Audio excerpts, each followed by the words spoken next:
नमस्ते दोस्तों, हमारे चैनल ज्ञान की सीख में आपका बहुत बहुत स्वागत है। आज का दिन अत्यंत पावन और विशेष है क्योंकि आज गुरुवार है और साथ ही सावन मास का गुरुवार भी है।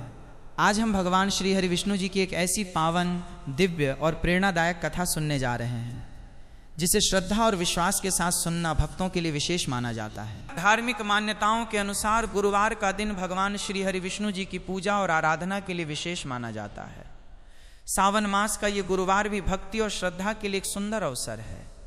ऐसी मान्यता है कि इस दिन सच्चे मन से भगवान विष्णु जी का स्मरण, पूजन और कथा श्रवण करने से मन में भक्ति, शांति और सकारात्मकता का भाव मजबूत होता है। भक्तों का विश्वास है कि भगवान विष्णु जी की कथा सुनने और उनका नाम स्मरण करने से मन को शांति मिलती है और व्यक्ति को जीवन की कठिन परिस्थितियों में धैर्य बनाए रखने की प्रेरणा प्राप्त होती है।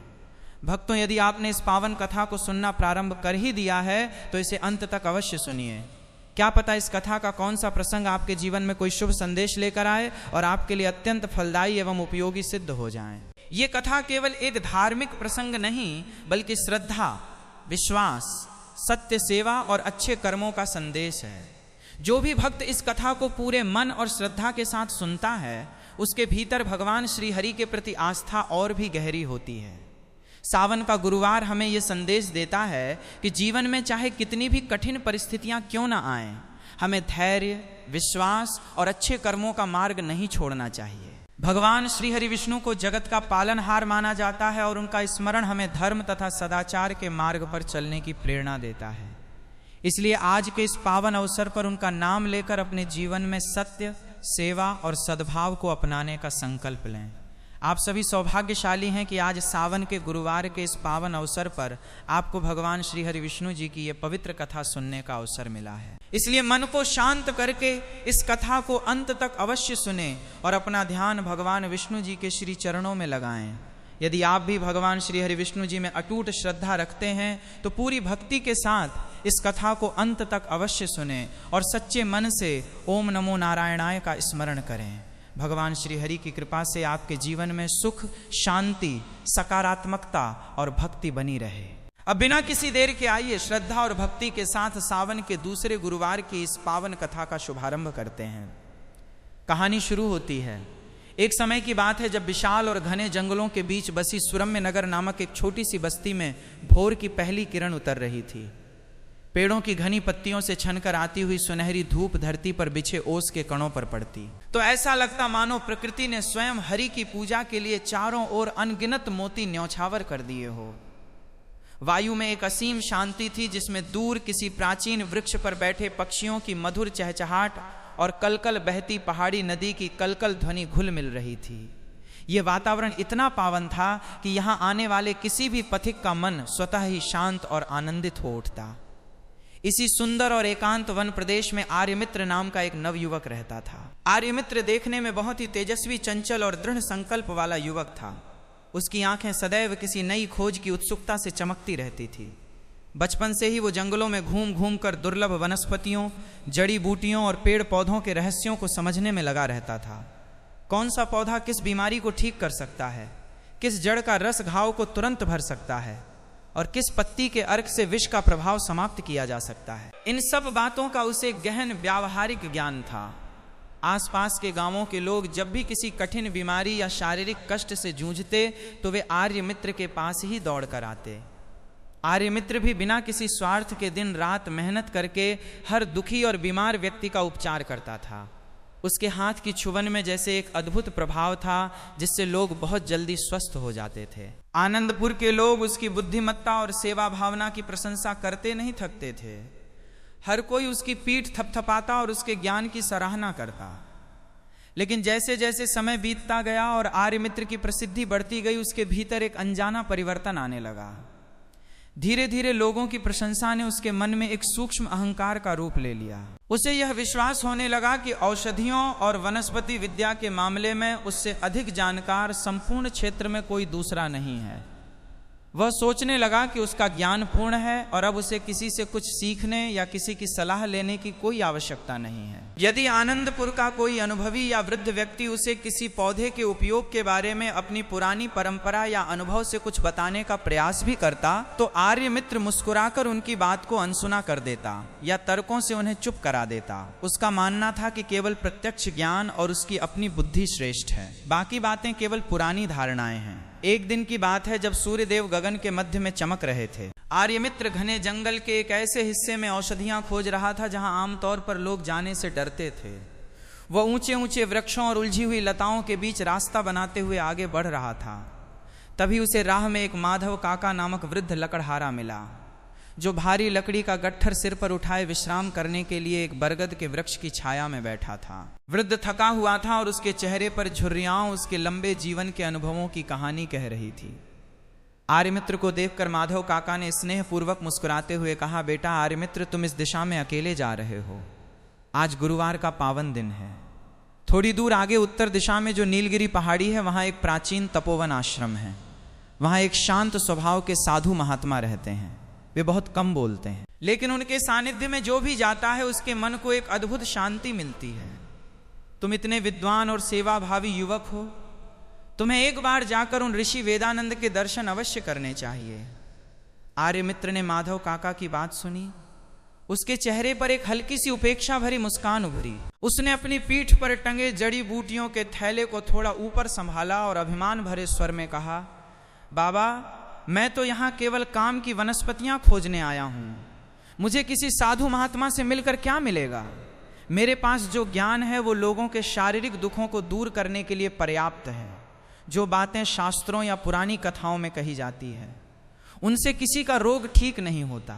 मुझे केवल अपनी आंखों देखे और परखे हुए ज्ञान पर विश्वास है, इसलिए मुझे किसी गुरु या मार्गदर्शन की कोई आवश्यकता महसूस नहीं होती।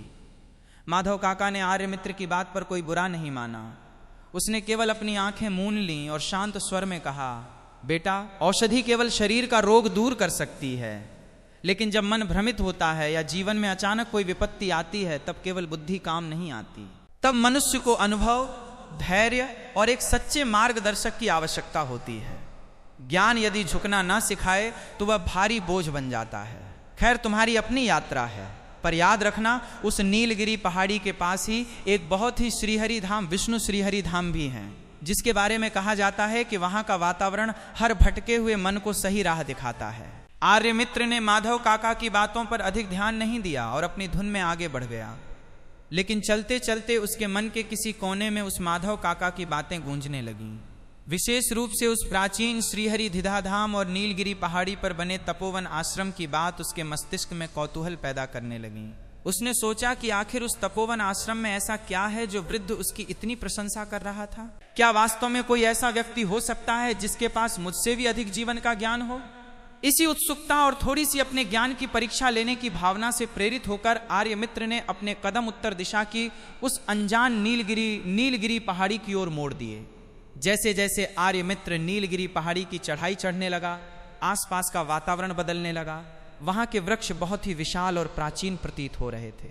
हवा में एक अजीब सा खिंचाव और शांति थी। पक्षियों की चहचहट भी वहां पहुंचकर एक मधुर संगीत जैसी लग रही थी। रास्ते के दोनों ओर पीले रंग के जंगली फूल खिले हुए थे, जिनकी धीमी धीमी सुगंध वातावरण को एक पावन महक से भर रही थी।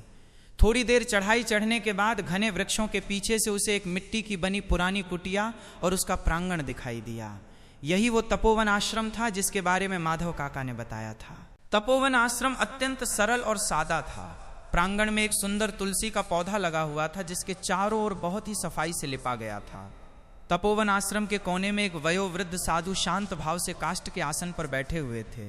उनकी कांत अत्यंत दिव्य और सौम्य थी। उनकी दाढ़ी और बाल बर्फ की तरह सफेद थे और उनके चेहरे पर एक ऐसी निश्चल शांति थी जैसी किसी शांत सरोवर के जल में होती है। वे अपनी आंखें बंद किए ध्यान में लीन थे। उनके पास ही पीतल की एक छोटी सी थाली में कुछ तुलसी के पत्ते और जल का एक पात्र रखा हुआ था। आर्यमित्र धीरे धीरे चलकर प्रांगण में पहुंचा। उसके पैरों की आहट सुनकर वृद्ध गुरु ने धीरे से अपनी आंखें खोलीं। उनकी शांत और करुणामय दृष्टि आर्यमित्र पर पड़ी। आर्यमित्र ने आगे बढ़कर औपचारिक रूप से प्रणाम किया और सीधे खड़े होकर कहा, प्रणाम ऋषि वेदानंद। मैं सुरम्य नगर से आया हूँ। मेरा नाम आर्यमित्र है। मैं संपूर्ण क्षेत्र में जड़ी बूटियों और औषधियों के गहन ज्ञान के लिए जाना जाता हूँ। मुझे रास्ते में एक माधव काका ने आपके बारे में बताया तो मैं आपसे मिलने चला आया। मैं ये जानने आया हूँ कि आप इस बीहड़ जंगल में अकेले रहकर क्या सिद्ध करते हैं और आपका ज्ञान किस प्रकार का है। ऋषि वेदानंद ने आर्यमित्र के इन शब्दों को बहुत ही शांति से सुना। उनके चेहरे पर ना तो कोई क्रोध का भाव आया और ना ही किसी प्रकार की उत्तेजना। वे कुछ क्षणों तक आर्यमित्र की आंखों में देखते रहे, मानो वे उसके शब्दों के पीछे छिपे उसके अहंकार और उसके भीतर के भोलेपन दोनों को एक साथ देख रहे हो। फिर ऋषि वेदानंद ने मुस्कुराते हुए बहुत ही मधुर और गंभीर आवाज में कहा, आयुष्मान भगज्ञान तो उस अनंत आकाश की तरह है बेटा, जिसका न कोई प्रारंभ है और न कोई अंत। तुम औषधियों को जानते हो, ये बहुत सुंदर बात है, परंतु जो जान लिया गया है वो तो केवल एक बिंदु के समान है और जो जानना अभी बाकी है वो संपूर्ण महासागर है। आर्यमित्र को ऋषि वेदानंद की ये बात थोड़ी अटपटी लगी। उसने सोचा कि गुरु ऋषि वेदानंद केवल घुमा फिराकर बातें कर रहे हैं और शायद उनके पास कोई व्यावहारिक ज्ञान नहीं है। उसने तुरंत कहा, ऋषि वेदानंद बातें करना बहुत सरल है, परंतु जीवन में प्रत्यक्ष कर्म ही सबसे बड़ा सत्य है। मैं अपने हाथों से लोगों के रोग दूर करता हूं। क्या आपके पास कोई ऐसा ज्ञान है जो मेरे इस औषधि ज्ञान से भी बड़ा हो? ऋषि वेदानंद ने आर्यमित्र के सीधे प्रश्न का कोई सीधा उत्तर नहीं दिया। वे अपने स्थान से उठे और प्रांगण के एक कोने में रखे हुए एक मिट्टी के कोरे घड़े की ओर इशारा करते हुए बोले, बेटा, शास्त्र कहते हैं कि ज्ञान की चर्चा से अधिक महत्वपूर्ण है सेवा और कर्म की सूक्ष्मता को समझना। सामने जो नदी बह रही है, जरा वहां से इस घड़े में जल भर कर ले आओ, पर ध्यान रहे जल लाते समय एक भी बूंद बाहर नहीं गिरनी चाहिए और तुम्हारा मन केवल उस जल की गति पर ही केंद्रित होना चाहिए। आर्यमित्र मन ही मन हंसा। उसने सोचा कि वो इतने कठिन जंगलों से दुर्लभ औषधियां खोज लाता है, विशाल पर्वतों पर चढ़ जाता है, और ये वृद्ध गुरु उसे घड़े में जल लाने जैसा अत्यंत साधारण और बच्चों जैसा काम सौंप रहे हैं। उसने सोचा कि ऋषि वेदानंद शायद उसके सामने बोलने से कतरा रहे हैं। फिर भी अपनी तत्परता और श्रेष्ठता सिद्ध करने के उद्देश्य से आर्यमित्र ने वो मिट्टी का घड़ा उठाया और पास ही बहती हुई पहाड़ी नदी की ओर चल पड़ा। नदी का तट बहुत ही मनोरम और शांत था। शीतल जल पत्थरों से टकराकर एक सुंदर ध्वनि उत्पन्न कर रहा था। जल इतना स्वच्छ था कि उसके नीचे पड़े गोल गोल रंगीन पत्थर स्पष्ट दिखाई दे रहे थे। आर्यमित्र ने घड़े को जल में डुबोया। शीतल जल की कलकल ध्वनि के साथ घड़ा भर गया। उसने घड़े को बड़ी सावधानी से अपने दोनों हाथों में उठाया और तपोवन आश्रम की ओर लौटने लगा। आर्यमित्र का पूरा ध्यान इस बात पर था कि पानी का एक भी कतरा नीचे न गिरे, ताकि वह ऋषि वेदानंद के सामने अपनी एकाग्रता का प्रमाण दे सके। वो बहुत ही संभल संभल कर कदम बढ़ा रहा था। तभी अचानक रास्ते में उसकी दृष्टि एक अनोखे पौधे पर पड़ी। वो पौधा बहुत ही विचित्र था। उसकी पत्तियां हल्की नीली थीं और उनमें से एक हल्की सी स्वर्णिम चमक निकल रही थी। ऐसी औषधि आर्यमित्र ने जीवन में पहले कभी नहीं देखी थी।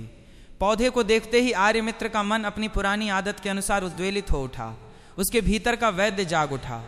वह सोचने लगा कि कौन सी अद्भुत औषधि हो सकती है, इसके क्या क्या गुण हो सकते हैं, क्या इससे किसी असाध्य रोग का इलाज संभव है। इस विचार के आते ही उसका ध्यान घड़े के जल से पूरी तरह हट गया। वो तेजी से उस पौधे की ओर बढ़ा। जैसे ही उसने उतावली में अपना कदम आगे बढ़ाया, उसका पैर रास्ते में पड़ी एक ढीली चट्टान पर पड़ गया। उसका संतुलन बिगड़ गया। वो लड़खड़ाया और उसके हाथों से मिट्टी का घड़ा छूटकर एक पत्थर से जा टकराया। घड़ा एक ही क्षण में चकनाचूर हो गया और उसका सारा जल सूखी मिट्टी में समा गया। आर्यमित्र हैरान और स्तब्ध होकर वहीं खड़ा रह गया। उसके हाथों में केवल घड़े के कुछ टुकड़े बचे थे। उसके मन में एक साथ कई विचार उमड़ने लगे।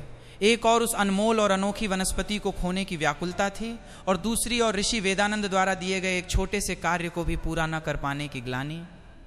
उसे समझ नहीं आ रहा था कि वो अब ऋषि वेदानंद के पास वापस जाकर क्या कहेगा। कुछ क्षण सोचने के बाद उसने अपना सिर झटका और सोचा, इसमें मेरी क्या गलती है। वो पौधा इतना दुर्लभ था कि मेरा ध्यान भटकना स्वाभाविक था। वैसे भी केवल एक घड़ा पानी गिर जाने से क्या फर्क पड़ता है, ये तो एक साधारण सी घटना है। आर्यमित्र वापस तपोवन आश्रम पहुंचा। ऋषि वेदानंद उसी तरह शांत भाव से आसन पर बैठे हुए थे जैसे वे समय की सीमा से परे हों। आर्यमित्र को खाली हाथ और लज्जित अवस्था में देखकर भी उनके चेहरे पर कोई आश्चर्य निराशा का भाव नहीं आया। आर्यमित्र ने थोड़ा झिझकते हुए कहा, ऋषि वेदानंद, मैं जल ला रहा था, लेकिन रास्ते में मुझे एक अत्यंत दुर्लभ और अद्भुत औषधि वाला पौधा दिखाई दिया। उसे देखने की उत्सुकता में मेरा पैर फिसल गया और घड़ा टूट गया, जल गिर गया। परंतु इसमें मेरी कोई बड़ी गलती नहीं है, वह पौधा वास्तव में बहुत महत्वपूर्ण था। ऋषि वेदानंद ने बहुत ही कोमलता से आर्यमित्र की ओर देखा और मन मुस्कान के साथ कहा, बेटा, जब मन में अति उत्साह और उतावलापन होता है तो सामने रखी हुई साधारण वस्तु भी छूट जाती है और लक्ष्य भी ओझल हो जाता है। तुम जिस पौधे को देखकर आकर्षित हुए वो औषधि हो सकती है, लेकिन क्या तुम उस समय उस कर्तव्य को पूरा कर रहे थे जो तुम्हें सौंपा गया था? ज्ञान केवल नई चीजों को इकट्ठा करना नहीं है, बल्कि जो कार्य हाथ में है उसमें पूरी तरह लीन होना और धैर्य रखना भी ज्ञान ही है। ऋषि वेदानंद के इन शब्दों में कोई डांट या उपदेश का कठोर स्वर नहीं था, बल्कि गहरा दार्शनिक भाव था। फिर भी आर्यमित्र के अहंकारी मन ने इस सीख को पूरी तरह स्वीकार नहीं किया। उसने सोचा कि ऋषि वेदानंद केवल एक छोटी सी बात को बड़ा बनाकर बता रहे हैं। संध्या ढलने लगी थी। पश्चिम दिशा में आकाश सिंदूरी और नारंगी रंगों से सज गया था। ढलते सूर्य की किरणें तपोवन आश्रम के वातावरण को एक पावन रूप दे रही थीं।